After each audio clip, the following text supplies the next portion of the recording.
Welcome to the Underground, the Steel City Underground, the black and gold standard for Pittsburgh Steelers coverage. Now, here's your host, Joe Kuzma.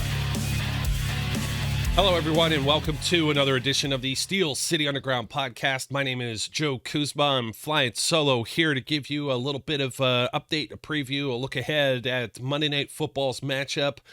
Week 2 of the NFL 2023 regular season as the Pittsburgh Steelers host the Cleveland Browns. And for how everything has gone over the last week to the start of week 1 in the NFL season, it's very difficult to be optimistic if you are a Pittsburgh Steelers fan, whereas a lot of the Cleveland Browns fans have already kind of acting like they won their Super Bowl, defeating the Cincinnati Bengals at home last week in a game where the Cleveland Browns they contained the newly highest paid quarterback in the National Football League. That would be Joe Burrow, who landed a record deal, but only completed 45.2% of his passes for 82 yards.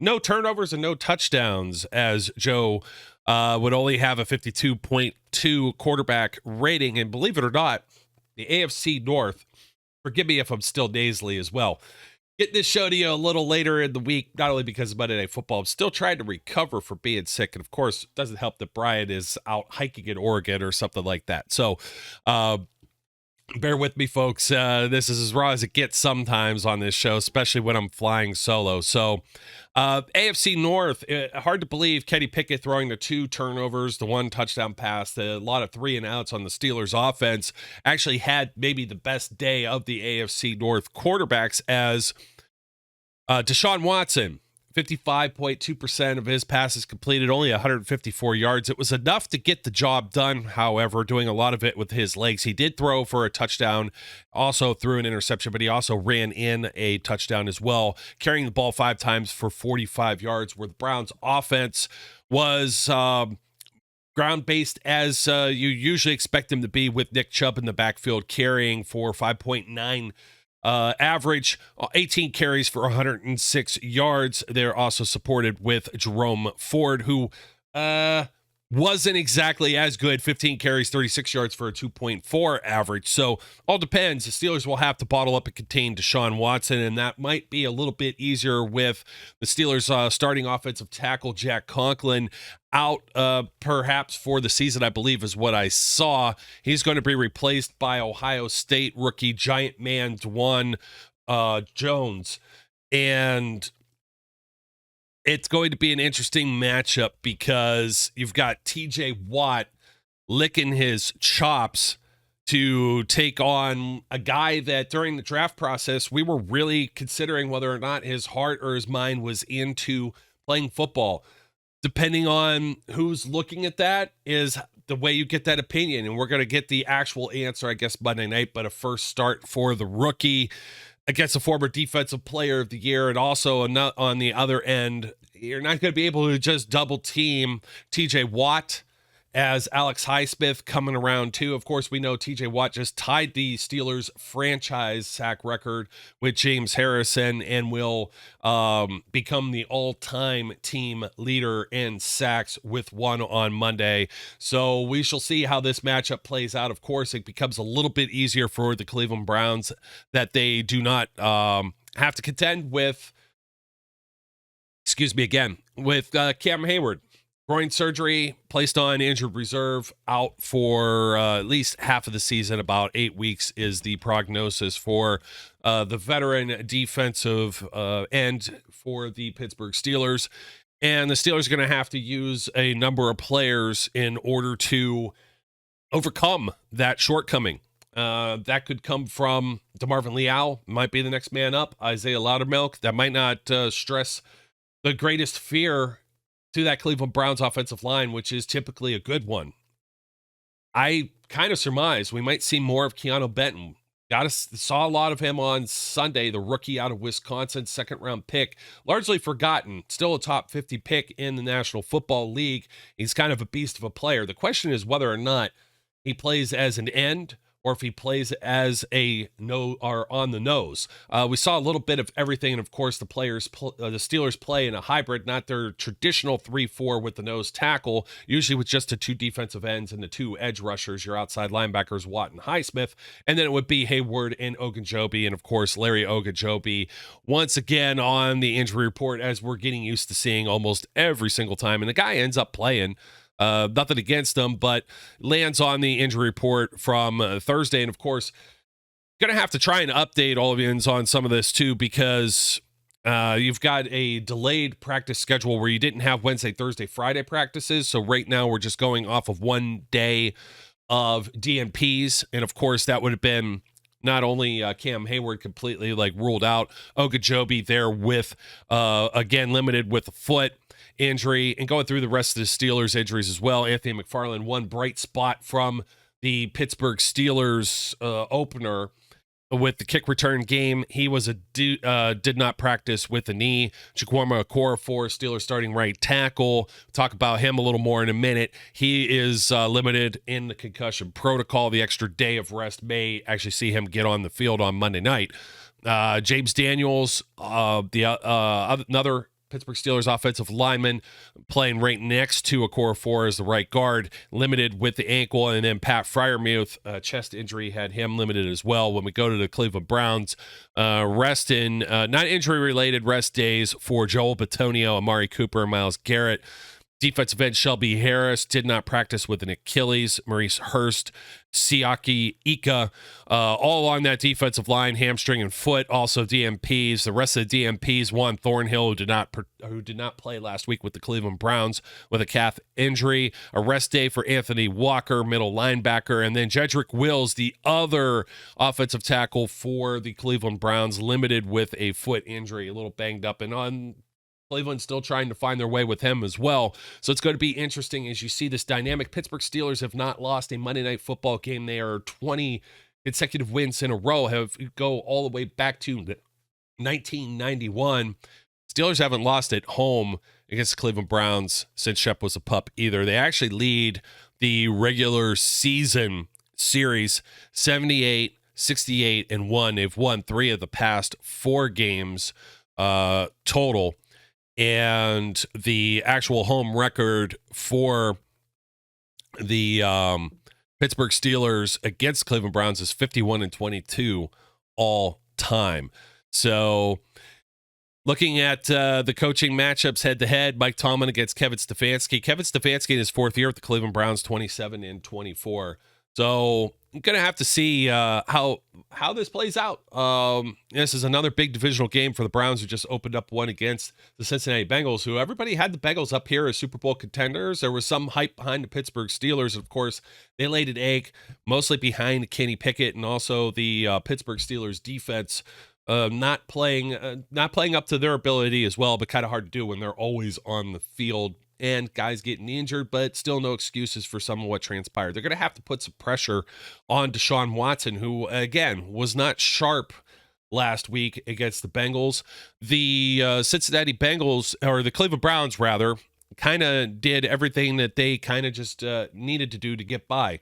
You had their new field goal kicker, because Cade York, former 4th-round pick, was cut at the end of the preseason. They picked up or traded for Dustin Hopkins, formerly of the Los Angeles Chargers, who ended up kicking 3 field goals in this game. Deshaun Watson ran for a touchdown, and then also passed for the one to Harrison Bryant real late in the game in the 4th quarter. I should say 5-6 minutes into the 4th quarter as well. So most of it was all Cleveland Browns all the time, 24-3. It's why they have the Steelers actually giving up points. They are an underdog at home once again.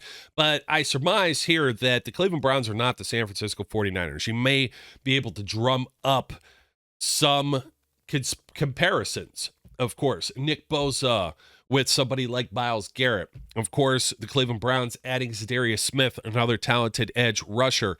We'll see what the Steelers end up doing to combat that with the offensive line. If Okorafor is a green light, a lot of us are still concerned about having Dan Moore Jr. out there as the starting left tackle.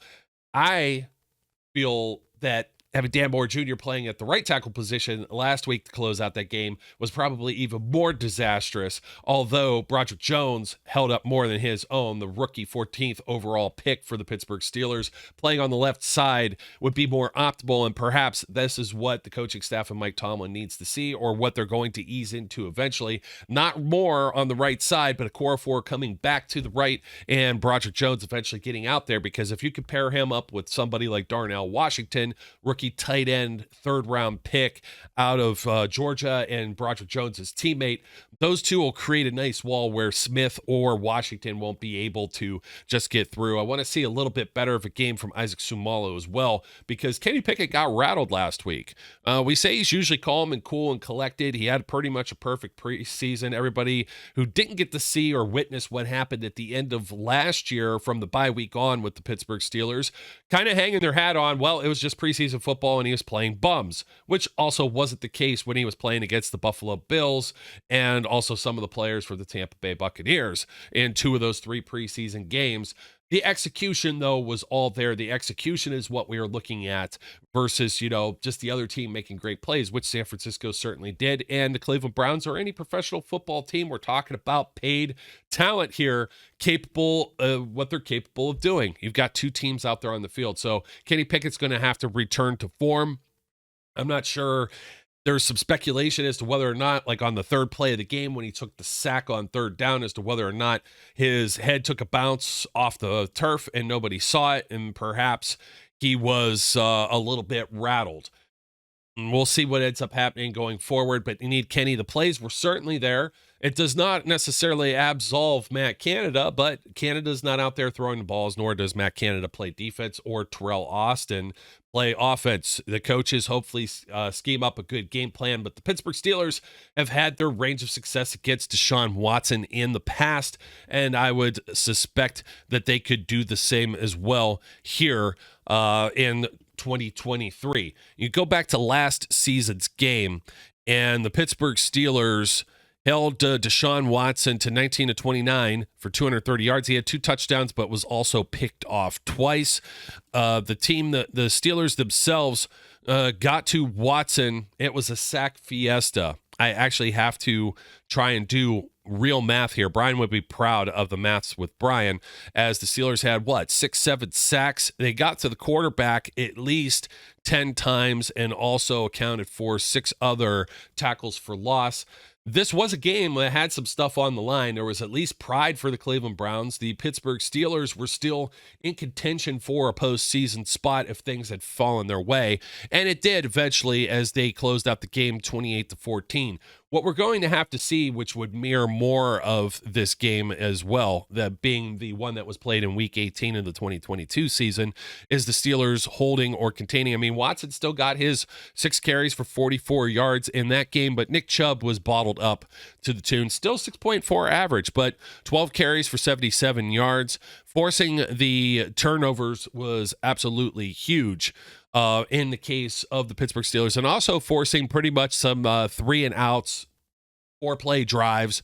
The Browns were forced to punt multiple times to start that game. They actually, trying to remember, I think they drew blood first, and they did in that game, and then it was almost all Steelers the rest of the way up until the 4th quarter, where it got kind of back and forth. But that's the way we're going to have to see the game script. The Steelers defense is going to have to step it up in the absence of Cam Hayward. Cam Hayward, of course, probably one of the elite players in the NFL. So it's going to be a tall order to ask of any part-time players or rookies. But at the same time, I feel that this is something that they can get done, and playing under the bright lights of prime time. Got to wonder if they're going to add a little more incentive to just playing the Cleveland Browns, just licking the salt out of their wounds from a bad loss to what looks to be a Super Bowl or an early Super Bowl favorite in the San Francisco 49ers. Will they pull out color rush jerseys to combat these all-white Browns jerseys? Because the Browns are coming into town thinking with their 1-0 record and all of the preseason hype that they're going to be the team to beat.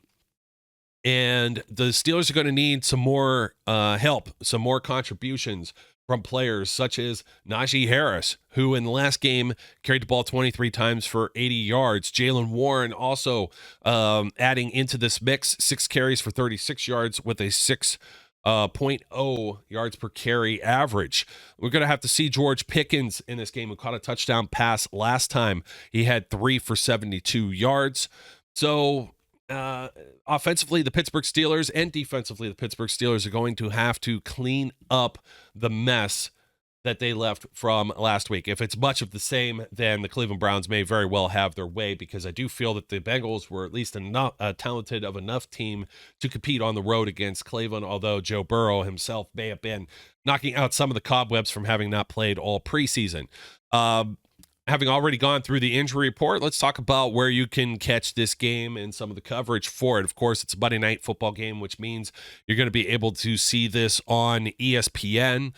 And locally, also should be on WTAE in the Pittsburgh area, which is ABC TV. And of course, it's equivalent for anyone who might be listening, might be in that Northeast Ohio area in the Cleveland broadcast area. It's Joe Buck and Troy Aikman who moved over to ESPN, of course, from Fox. So you don't have to deal with the lesser known quantities doing this. Of course, it's a nationally televised primetime game too, which means you're going to be able to catch this on radio just about anywhere that you would like as well. That would be the SiriusXM feed on 88, which is Westwood One Radio with Kevin Harlan and Kurt Warner. That's also an excellent call if you don't listen to it normally. Depending on which service that you have, the Steelers feed is 85 or 228 if you want to listen to Bill Hillgrove, Craig Wolfley, and Max Starks with Missy Matthews also on the field. Lisa Salters is your field reporter as well with ESPN. Referee Ron Torbert. Oh boy, they couldn't have picked anybody else. So expect some of the normal just delays in the game when it comes to this officiating crew. I don't trust any of the referees in the NFL at this point, but Ron's kind of one of the guys that's up there. Hopefully the crew has themselves a halfway decent game. Cleveland Browns are looking to begin their season 2-0 for the first time since 1993. And just a couple of other news and notes from their team. Receiving wise, Amari Cooper had 37 yards last week. Elijah Moore added 43 last week. And David Njoku is looking for his fourth game in a row with a touchdown against the Pittsburgh Steelers. Myles Garrett had a sack last week. He has 75.5 career sacks, fifth fastest player, 85 games since 1982 to reach 75 sacks. He's looking for his seventh in a row versus the division and fourth in a row overall with a sack. But if we actually go back to that game from last year, need I remind folks, Myles Garrett only got to Kenny Pickett. He actually got 2 quarterback hits, of one of which was a registered sack.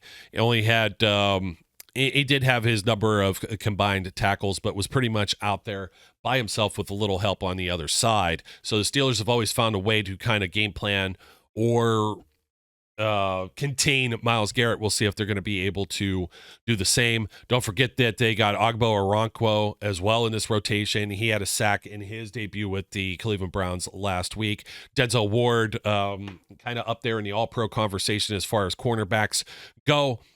He had 4 tackles and a pass deflection last week, and you have safety Grant Delpit, who led the team with 8 tackles, had a tackle for loss and a pass deflection last week as well. On the Pittsburgh Steelers side, Najee Harris has had some pretty good success against the Cleveland Browns over the years.